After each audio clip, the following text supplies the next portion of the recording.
aujourd'hui les membres du rassemblement, l'un des sages même du conseil de sages est là aujourd'hui pour nous éclaircir. Je crois qu'ils vont faire une petite analyse ou un petit résumé et après il y aura les jeux de questions-réponses. Voilà.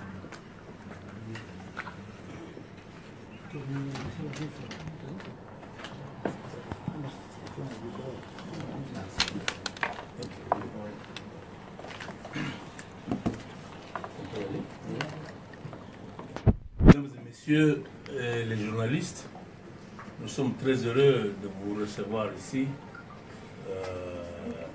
Voilà, c'est un plaisir, c'est une joie pour nous, mais c'est en même temps notre responsabilité parce que le pays, c'est tout ce que nous avons de plus précieux et qu'il y a des situations du moment dans le pays qui nécessitent à ce qu'il n'y ait pas de confusion, que notre peuple soit suffisamment informé et que notre peuple reçoive la vraie information. Vous avez suivi beaucoup de choses sur le rassemblement, vous avez suivi beaucoup de choses sur l'Alliance et l'Alternance pour la République, AR, et sûrement que nous avons besoin de vous pour qu'à travers vous, notre population, notre peuple obtienne l'information, la vraie. La joie est tellement immense pour moi parce que je suis avec le sage de ma plateforme, l'Alternance pour la République AR, qui est le sage du rassemblement, qui est signataire de l'initiative de Genval, à l'issue de laquelle on a eu le rassemblement des forces politiques et sociales acquises au changement. Il est avec moi le président Raphaël Katebe Katoto qui est avec nous. Nous devrions profiter de sa présence pour être mieux informés. Et je pense que c'est le moment de le laisser parmi vous, avec vous, pour qu'il vous entretienne de ce qu'il y a comme vérité dans tout ce qui circule à travers Kinshasa, à travers la République et pourquoi pas à travers le monde. Je vous dis encore une fois merci et vous invite de bien écouter le sage de ma plateforme, le sage du rassemblement, M. Raphaël Katebe Katoto Génie.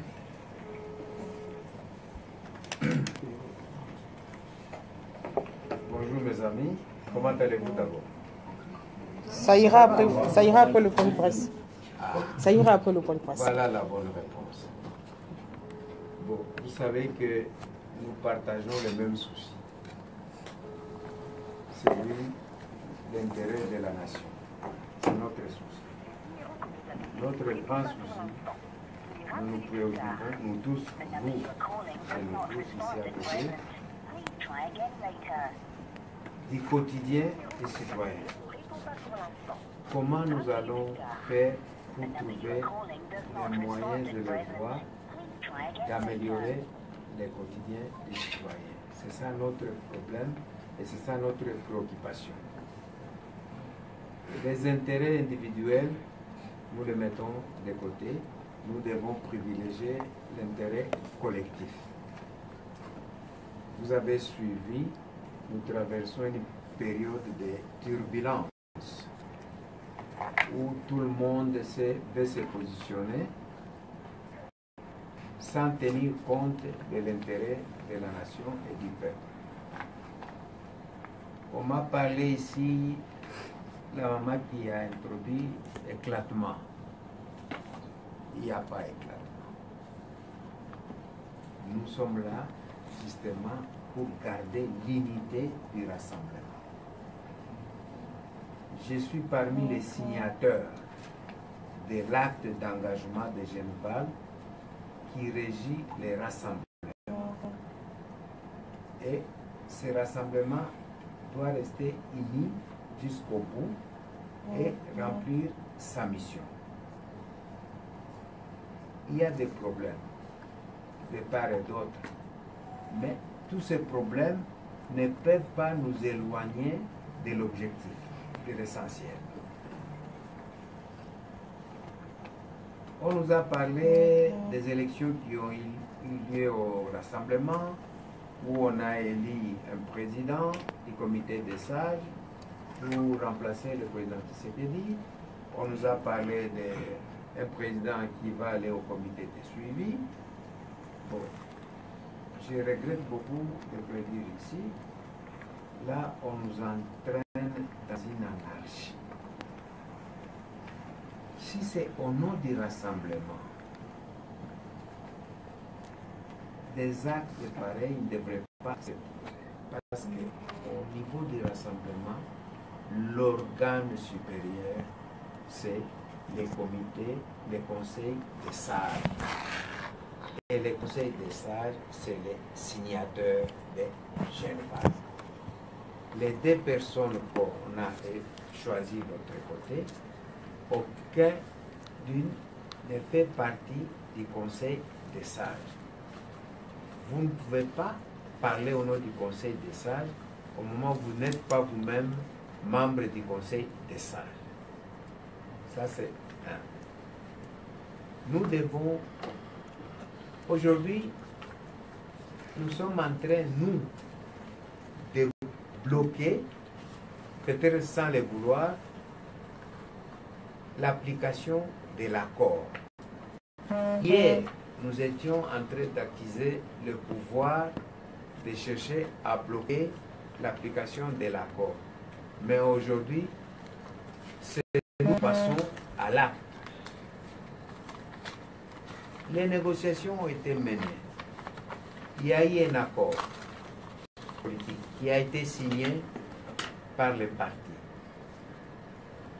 Nous sommes arrivés au niveau de l'application de cet accord.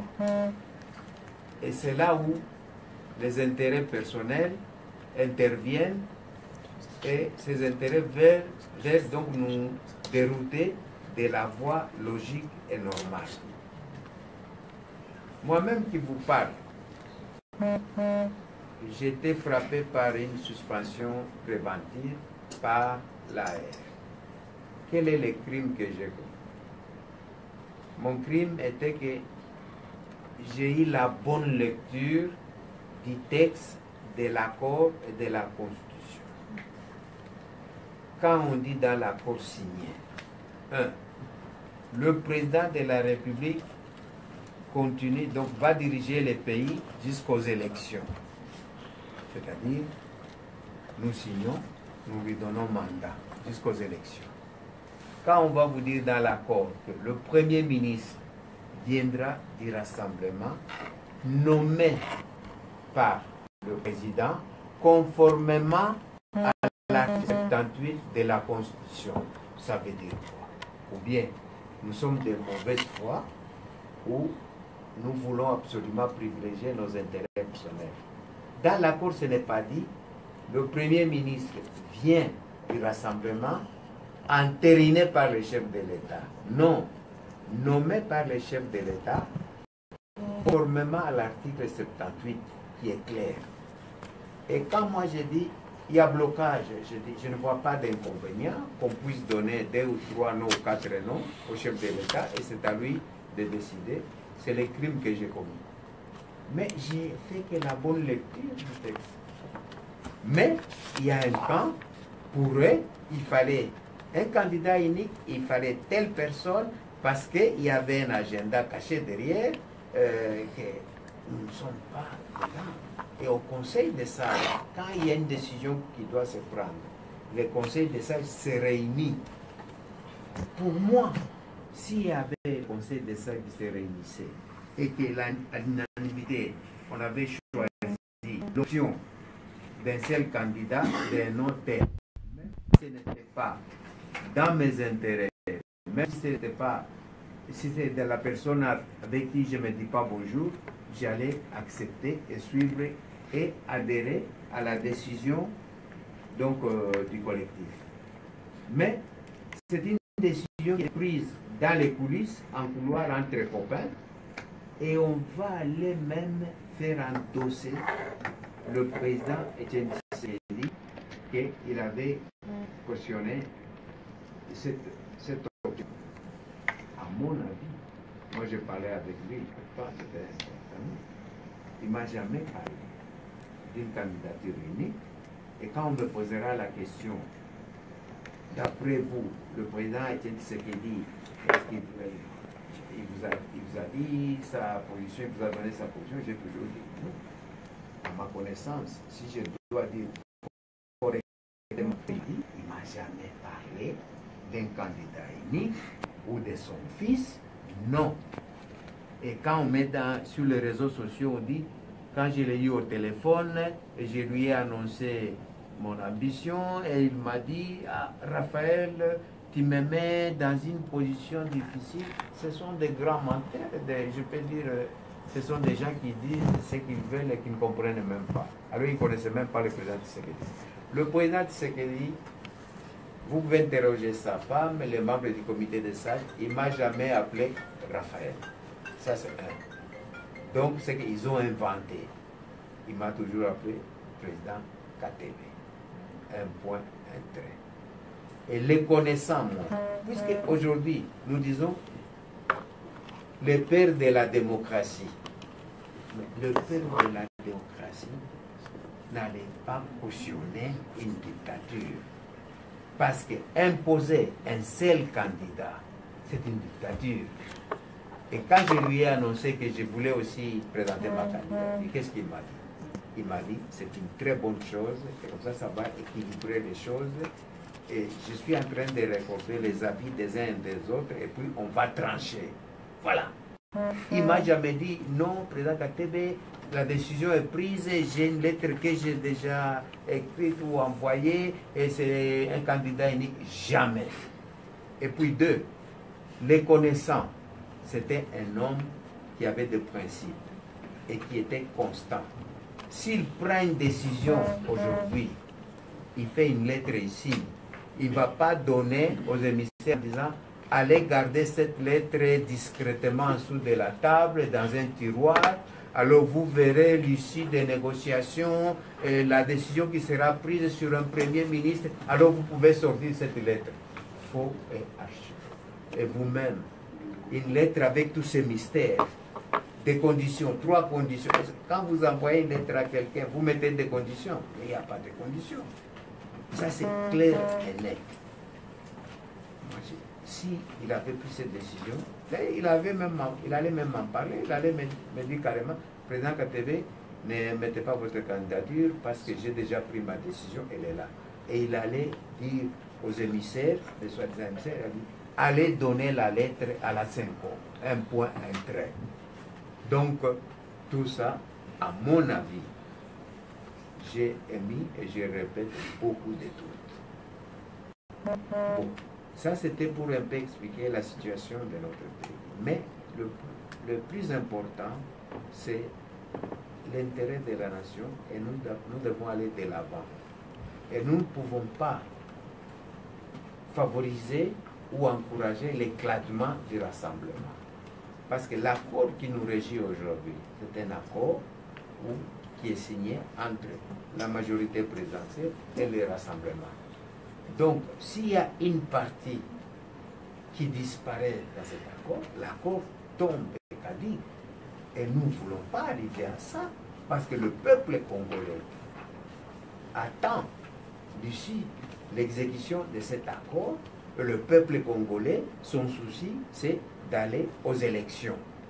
Et cet accord parle d'une transition pour aller aux élections correctes, sérieuses et responsables. Donc nous ne pouvons pas bloquer, prendre en otage le peuple parce que nous avons nos ambitions personnelles et il faut par tous les moyens aller accomplir ces ambitions au détriment de l'intérêt collectif, au détriment de la nation. Nous ne pouvons pas accepter ça. C'est pourquoi nous nous battons pour que nous allons de l'avant, pour que l'accord soit appliqué et pour que la nation arrive aux élections. Parce que tous ces gens-là qui se disent nous, qui sont-ils? Le pouvoir appartient au peuple. Lui seul vous donne mandat. Il n'y a personne qui est passé aux élections. Donc c'est une transition. Tous ceux qui se disent qu'ils sont forts sur le terrain, qu'ils ont la popularité, mais qui se préparent et qu'ils aillent aux élections, quand ils vont gagner les élections, c'est à ce moment-là qu'ils peuvent revendiquer quoi que ce soit selon les résultats des urnes. Mais le peuple ne vous a pas encore donné mandat. Vous voulez parler et vous voulez revendiquer quoi? Alors favorisons le processus d'aller aux élections. Et de là, le peuple qui est le détenteur du pouvoir nous donne mandat, et c'est au nom du peuple, au nom de ce mandat, que nous allons revendiquer tout ce qu'il faut revendiquer. Alors, j'espère que j'étais un peu clair, mais si vous avez quelques questions, vous pouvez me poser au fur et à mesure. Oui. Daniel Safou du journal Le Point, ça y a plus. Président, le philosophe allemand Wittgenstein dit ceci: l'homme, on peut le définir par son langage. Il va plus loin, il dit c'est le lieu de la monstration de l'homme. C'est là où l'homme se découvre. On peut le découvrir. Moi, je suis parti du langage, tel que personne n'a gagné les élections, personne ne parle au nom du peuple, tel que ce n'est plus nous, ce n'est plus la majorité qui bloque, c'est l'opposition qui bloque. Ça, c'est un langage qu'on trouve facilement dans la majorité présidentielle. Je constate ce langage-là chez vous. Je ne vous qualifie pas comme ça. Nous y allons lancer. On va aboutir quelque part, on va déterminer, n'est-ce pas, les responsabilités et les engagements. Mais c'est le président. Vos rapports aujourd'hui avec les rassemblements. Ici, je parle du rassemblement. Les rassemblements qui a son siège de l'autre côté. Pas les rassemblements, c'est l'enseignement. Deuxième préoccupation. Une question à la fois, parce que vous n'êtes pas... Deux questions seulement. Je termine par... Non, une question à la fois.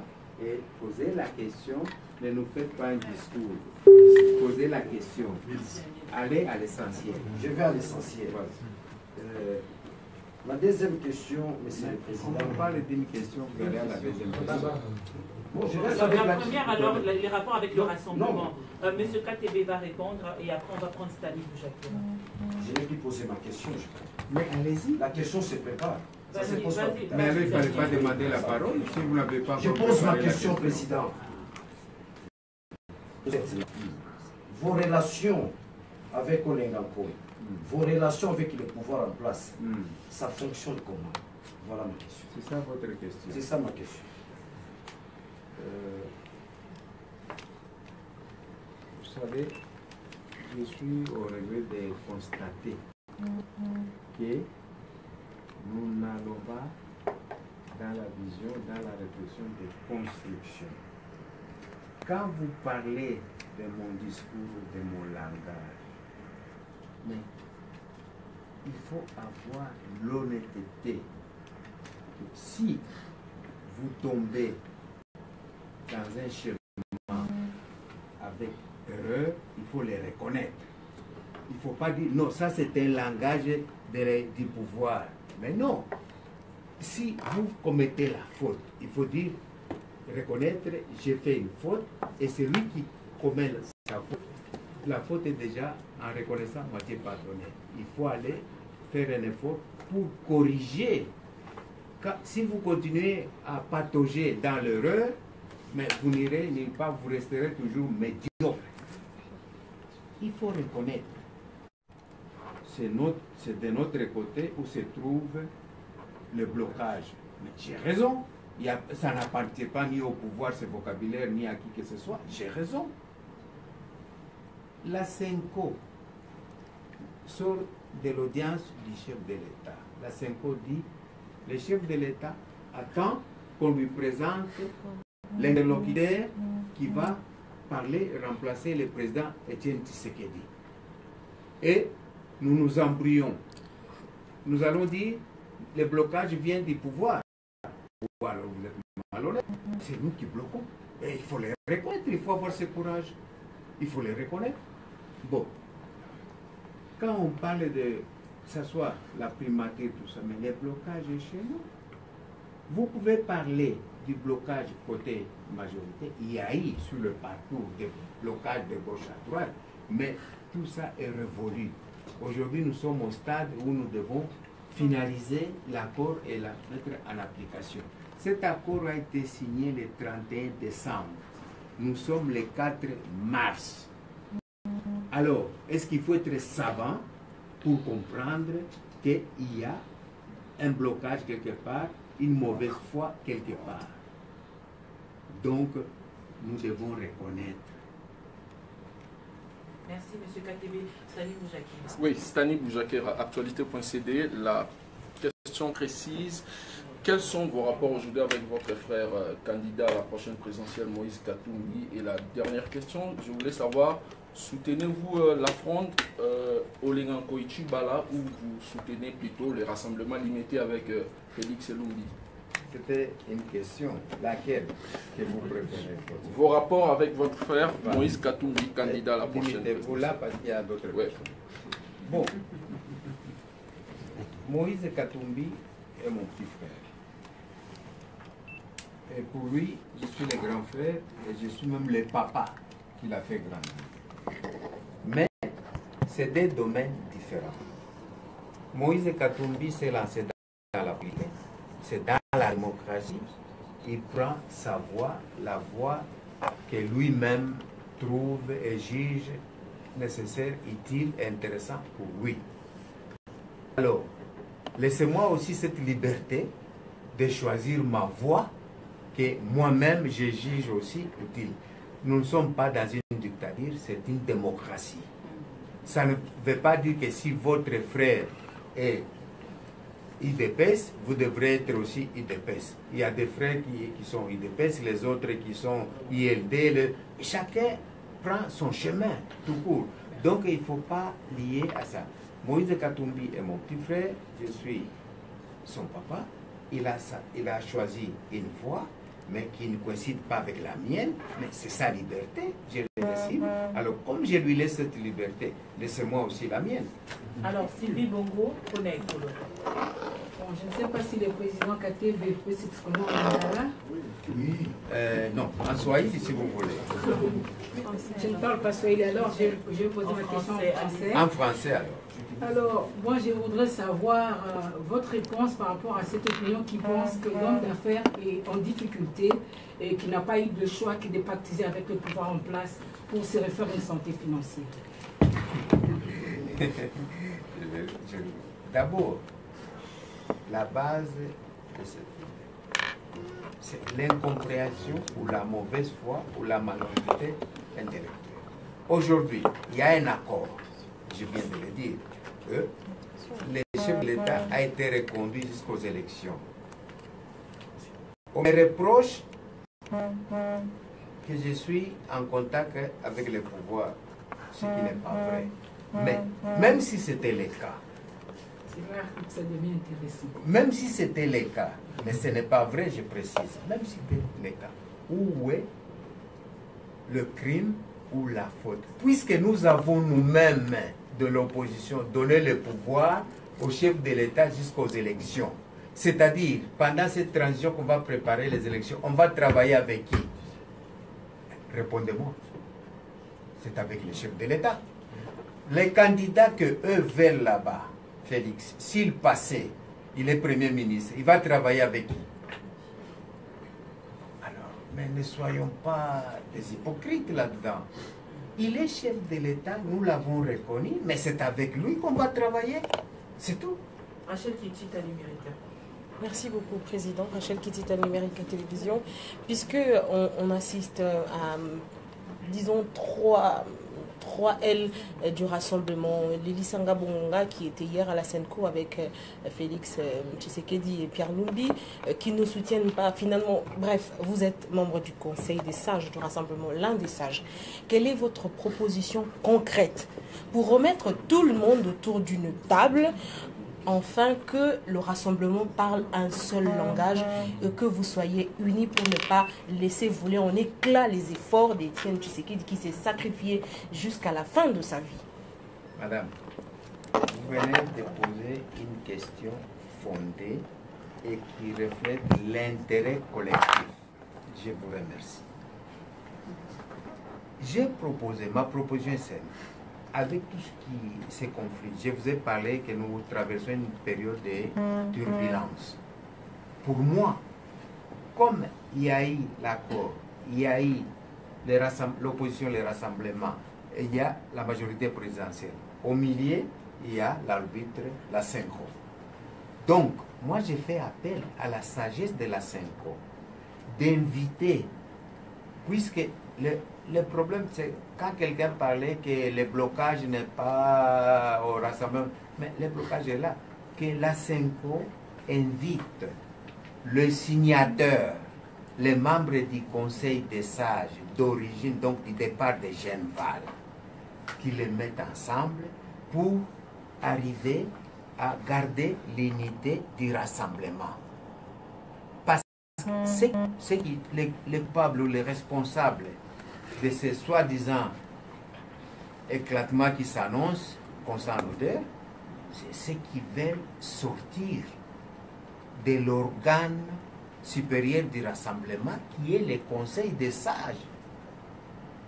Donc on ne peut pas cautionner ça. Alors, il appartient aujourd'hui, au niveau où nous sommes, à la Senko d'inviter le comité des sages et de mettre le comité autour de la table pour arriver à trouver un consensus. Oui, c'est presque la même question, mais je voudrais vraiment que vous soyez encore plus concrète, parce que quand vous dites que vous vous battez pour que nous puissions arriver à l'application de l'accord, il n'y a pas que le parti Rassemblement qui est concerné. Dans ces cas-là, il y a aussi la population, puisque vous avez plus insisté sur le quotidien du peuple. Alors, pendant ce temps, si la Senko doit faire ce travail, donc nous allons encore continuer à attendre pendant longtemps avant l'application de l'accord.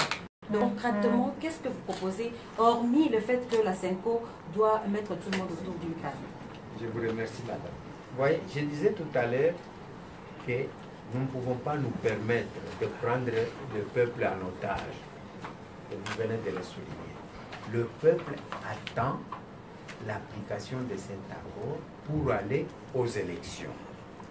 Donc, il nous appartient, en tant que politiciens, en tant que membres du rassemblement, en tant que majorité présidentielle, en tant que pouvoir, de mettre tout à l'œuvre et la Senko dedans pour aller à une solution rapide.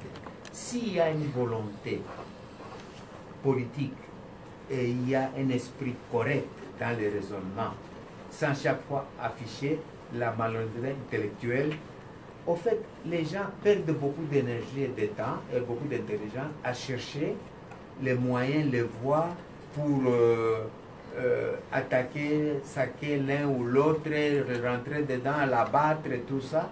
Mais si ils gardaient et ils consacraient cette énergie à chercher des solutions pour aider le pays, pour aider le peuple, on irait très très loin.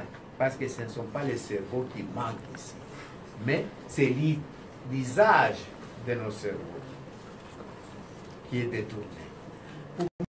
Pour moi, si la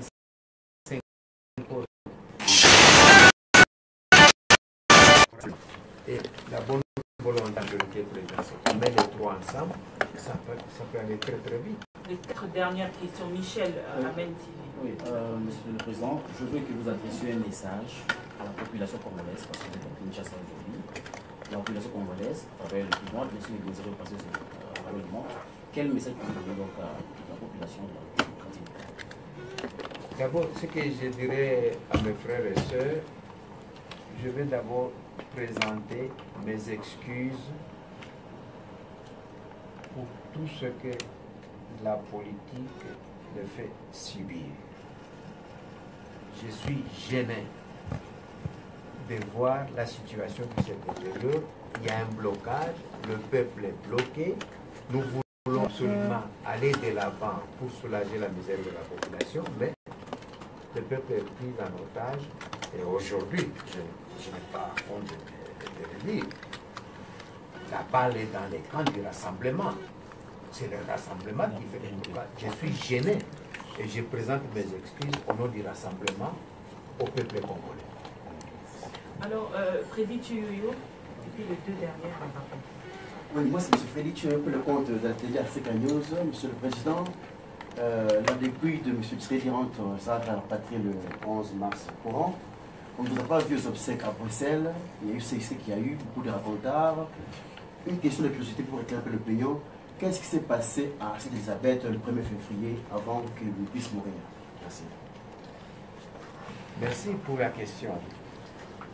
Vous savez que l'histoire, la bonne foi, va se rappeler que j'étais très lié au président Etienne Tshisekedi. Et ma relation ne date pas du rassemblement. Ma relation avec le président Etienne Tshisekedi date depuis des 15 ans. Nous étions ensemble au dialogue intercongolais. Nous avons créé l'ASD ensemble, l'Alliance pour sauvegarder le dialogue. C'est nous qui avons fait qui est Saint-City 2 et qui est un accord global qui a régi la transition à cette époque-là avec le régime de 1+4. Moi-même, j'avais le mandat de sénateur, mais je ne suis pas venu. Donc, nous avons une relation de confiance et amicale et très, très soudée. Le président Tshisekedi, avant de venir ici, il était à Bruxelles, en convalescence. J'étais souvent le voir chez lui à la maison. J'étais parmi les rares qui recevaient chez lui. Et la maman, la veuve, peut en témoigner. Les enfants, les Félix et les autres, tous peuvent en témoigner. Monsieur l'abbé Théo, son secrétaire, peut témoigner. Donc j'étais souvent. Même les jours qui venaient ici à Kinshasa, la veille, l'après-midi, il m'a reçu. On a fait une réunion, une séance de travail ensemble. Et il a pris l'avion, il est arrivé ici. Et j'étais en contact permanent. Donc, c'était une amitié très forte et avec une confiance mutuelle. J'apprends que mon président, mon ami, rentre parce que sa santé n'est pas très bonne. Il était tout à fait logique de mon devoir d'aller voir, comme vous le ferez aussi, avoir des nouvelles de mon ami qui est rentré malade. Ils sont arrivés mardi. Je laisse passer le mardi. Le mercredi, j'ai téléphoné à son épouse. Parce que ça a toujours été comme ça, parce que le président Tshisekedi lui-même ne détenait pas un téléphone. Il n'avait pas de GSM. C'était ou de sa femme et vous passe ou de son collaborateur. Ça a toujours été comme ça. Et moi, quand j'allais le voir, je téléphonais à sa femme et qui lui passait le téléphone. Il disait, ah, Étienne, c'est le président KTB. Il prenait mon téléphone, je dis, président, je veux voir, ok. Je téléphone ce mercredi à son épouse. J'ai dit, maman, bonjour, vous êtes bien arrivé? Oui, on est bien arrivé. Est-ce que je peux parler au président? Je veux lui dire bonjour. La veuve me dit, je ne suis pas avec le président ici. Mais dans l'après-midi, quand je serai avec lui, je vais vous les passer. Ça va? Merci, maman. L'après-midi, je n'ai rien entendu. Le lendemain, le jeudi, rien. Vendredi, rien. J'appelle M. l'abbé, son secrétaire particulier Théo. Je lui dis, Monsieur l'abbé, depuis que vous êtes arrivé, je voudrais parler au président, lui dire bonjour et m'acquérir un peu de sa santé. Il me donne la même réponse, je ne suis pas avec le président, mais quand je serai avec lui, je vais vous les passer. Et je ne savais même pas qu'il était en clinique. Pour moi, il est arrivé à l'aéroport et il est allé à la maison. Après, je pose la question, alors quelqu'un d'autre me dira que non, votre ami, quand il est arrivé, on l'a pris en charge directement à la clinique Sainte-Elisabeth.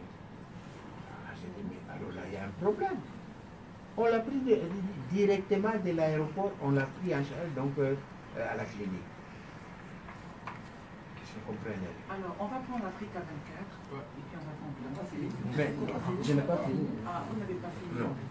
C'est ainsi que les samedis matin, donc ils sont arrivés depuis mardi. Les samedis, je vais à la clinique. Parce que lui-même, avant qu'il vienne ici, il me disait que les soins, il était suivi par la clinique Sainte-Élisabeth. C'est lui-même qui me l'avait dit. Alors je me suis dit, peut-être qu'il est à la clinique parce que c'est là où il était soigné. Et j'arrive à la clinique, il était 10 h du matin. On vous raconte des après-midi, des machins faux et archi-faux. 10 h du matin, j'arrive à la réception de la clinique. Je demande, je viens voir M. Etienne Tshisekedi. La réception me dit, continuez tout droit et puis vous prenez l'ascenseur, c'est au 4e étage. Mais on ne va pas vous laisser entrer parce que c'est les pavillons des soins. Non, non, même pas. C'était plus fort qu'intensif. Palliatif. En clinique, quand on vous admet, vous avez les soins normaux, vous avez les urgences, vous avez les soins intensifs et les soins palliatifs. Quand vous prenez votre dictionnaire, lisez ce que ça veut dire les soins palliatifs. Qu'est-ce que vous dites? Oui, oui, c'est au pavillon 4 soins palliatifs. Et j'ai pris l'ascenseur. J'ai pris l'ascenseur et j'arrive au pavillon 4 au 4e étage. Effectivement, les portes sont bloquées, vous ne pouvez pas rentrer. Il faut sonner. J'ai sonné 2-3 fois, il n'y avait personne qui venait. Et après, en insistant, il y a une infirmière qui est venue, qui me demande, monsieur, qu'est-ce que vous voulez? Je dis, je viens voir M. James Seligman. Elle dit, oui, patientez, je vais d'abord demander au chef d'équipe. Elle est allée, elle est revenue avec son bac, elle m'a ouvert. Donc je ne sais pas ouvrir la porte, moi, ni vous, ni personne, quand vous êtes de l'extérieur, c'est à l'intérieur, et ils ont leur bac pour ouvrir. Elle m'a ouvert. Et elle m'a accompagné jusqu'à la chambre. Et la chambre était au fond à droite. Et cette chambre aussi est fermée hermétiquement, vous ne pouvez pas rentrer. Il faut que l'infirmière vous ouvre avec son badge aussi. Et c'est l'infirmière qui ouvre la porte. Et j'ai le président dans son lit d'hôpital. Et il n'y avait personne de sa famille.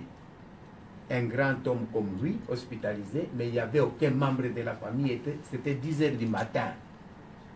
Et l'infirmier est avec moi. Je regarde le président. J'ai eu des larmes aux yeux dans l'état où il se trouvait. J'ai eu des larmes aux yeux.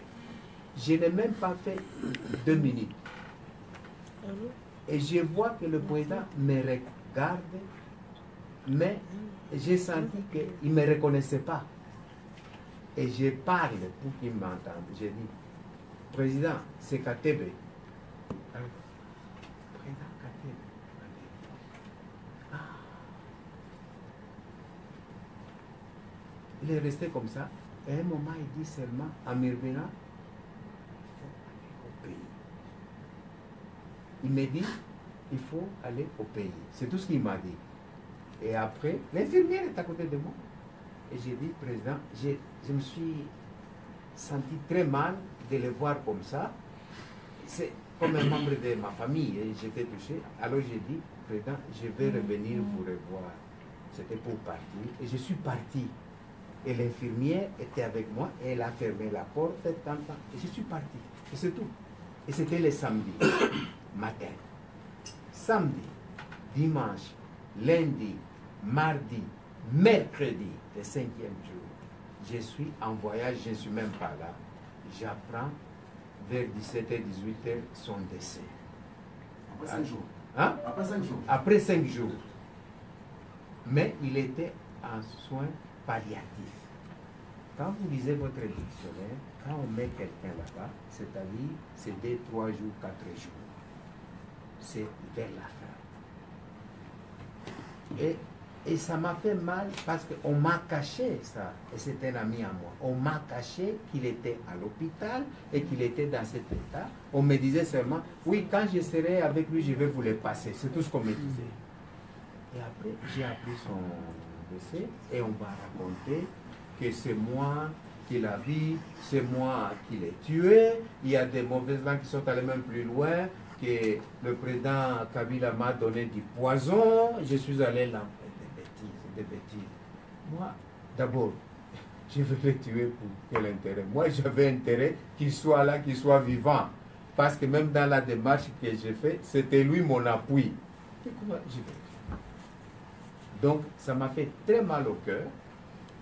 Je ne suis pas allé, comme vous l'avez dit, je ne me suis pas présenté parce que justement, ces mauvais esprits qui sont allés de gauche à droite, et je l'ai appris par la sûreté belge qui m'a prévenu, qu'ils avaient déjà préparé des groupes irresponsables pour m'agresser ou pour faire ceci. Donc c'était pour monter. Et la sûreté belge m'a dit non, il ne faut pas y aller.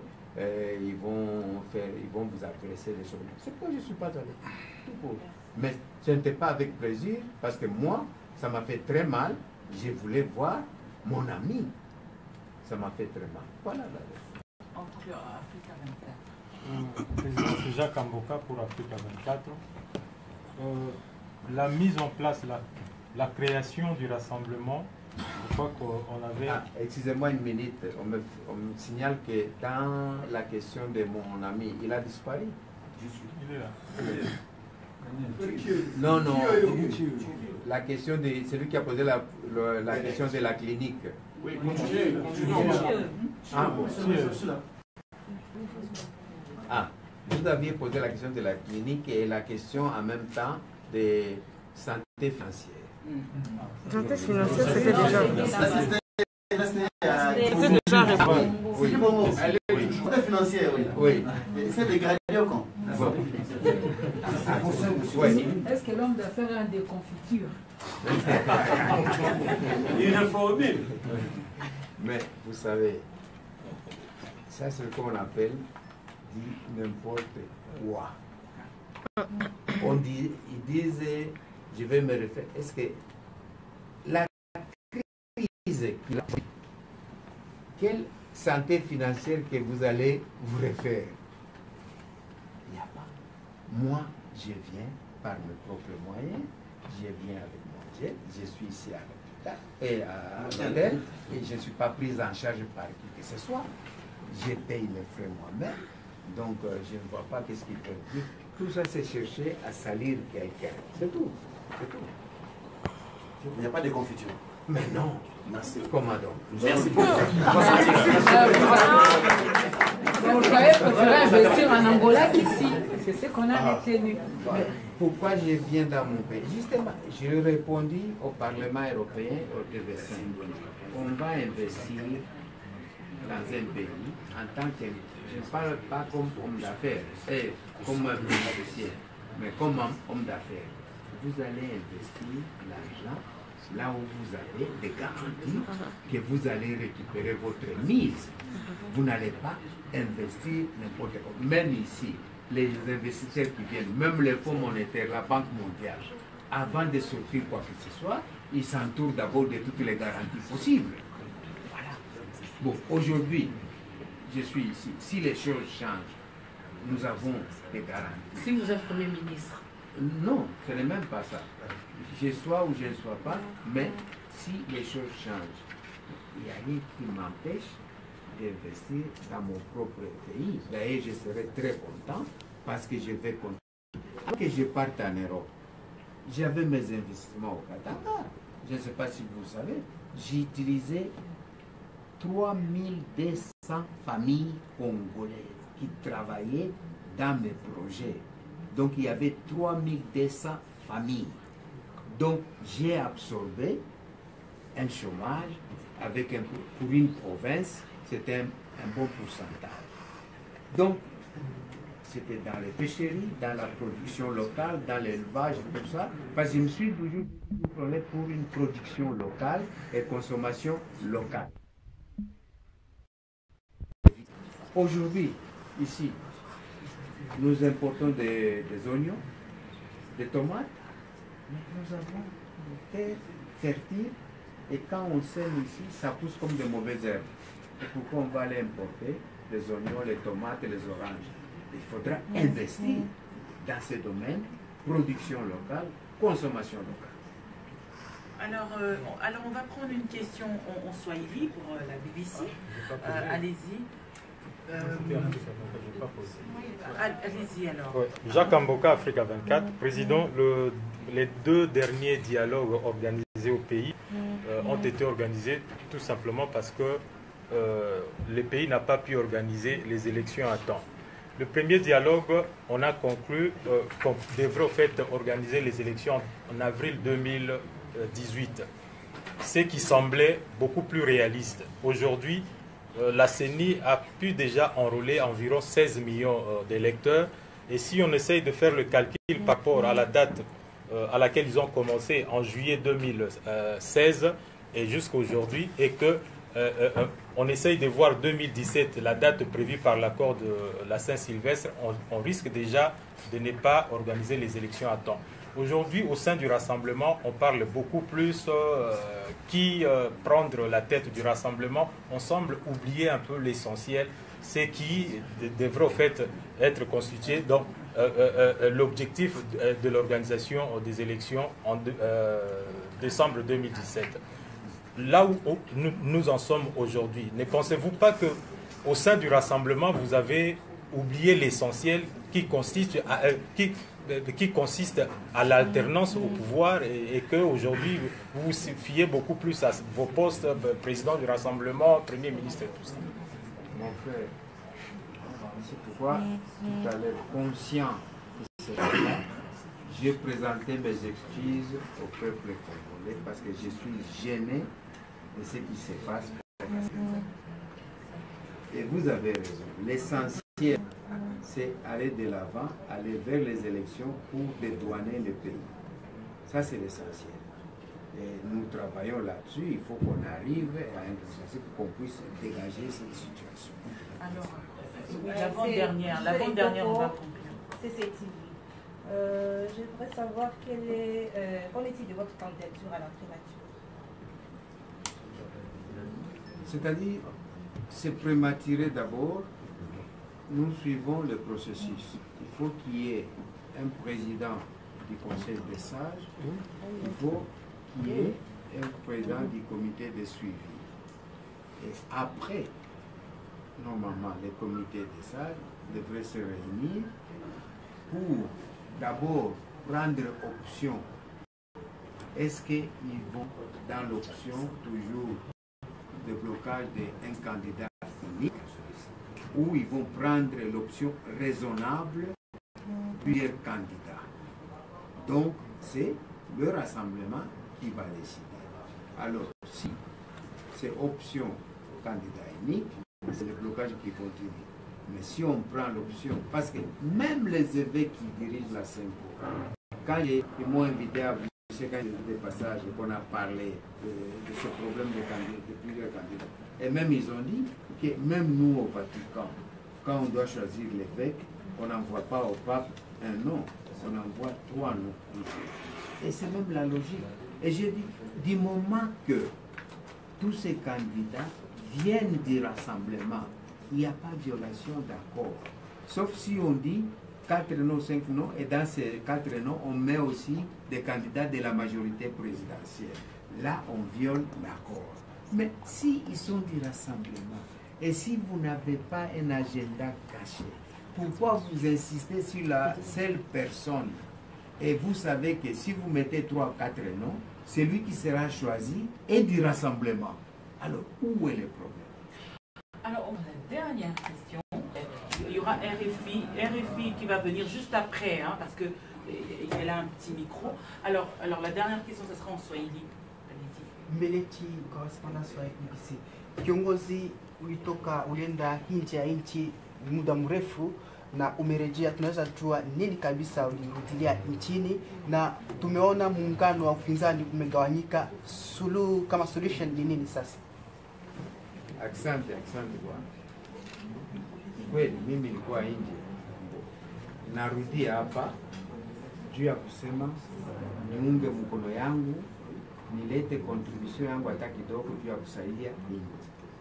Natafuta maisha wa ndugu yangu, waloko yangu, wakubwa yangu, wa dada, wa mama, wa nkambo, tuikale munjia mzuri, paske hii nchi tuko nayo ni nchi moya mnene na iko na resource mingi ya kusema watu wote wataendelea kulala mzuri, kula mzuri, watoto kwenda kwa masomo, mahopitalo kwenda kudeplace, donc mobilite, vitu yote mzuri, tuko na moyen ya sasa tutaweza kufanya, me tuungane mkono kwa mkono. Donc inafaa absolument tukombane juu ya kusaidia maisha ya wandugu wa baba na wa mama ikuwe mzuri, na njoo ile objectif na intérêt collectif inasema mfrançais ni ile njoo essentiel. Hii ingine nabakia ni mafitilité. Alors, c'est fini, mesdames, messieurs, pour aujourd'hui. Le cordon, je ne sais pas si vous avez un tout dernier mot pour conclure. Sinon, la presse pourra disposer et puis on va laisser la RFI juste prendre une liste d'interviews.